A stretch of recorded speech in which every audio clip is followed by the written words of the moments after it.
ఎర్రని దారము దేనికి సాదృశ్యము? దేని గుర్తు అంటే ప్రభు అయిన యేసుక్రీస్తు వారి రక్తానికి గుర్తు. అది ముంగుర్తు అనమాట.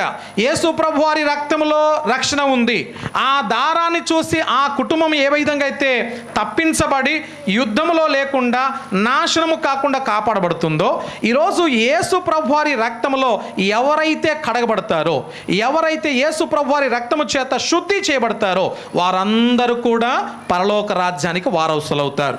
వారి పేర్లన్నీ కూడా జీవ గ్రంథములో నమోదవుతాయి. ఆ రోజున జీవగ్రంథంలో పేర్లు ఎక్కించిన రోజున, మరి పేర్లు చూసే రోజున, నాకు ఇంత క్వాలిఫికేషన్ ఉంది, నేను ఇంత పెద్ద చదువుకున్నాను, నేను అందగాడిని, లేకుంటే నాకున్నటువంటి హోదా ఇది, నేను సంఘంలో ఇంత సాయం చేశాను, నా పేరు ఎట్లయినా ఉండేటట్టు చూడండి అంటే దాన్ని బట్టి దేవుడు లెక్క చేయడు. దాన్ని బట్టి దేవుడు చూడడు. నీ విశ్వాసం ఎంత గొప్పదో, నువ్వు దేవునితో ఎలా బ్రతికావో, నీ దయ ఎంత గొప్పదో,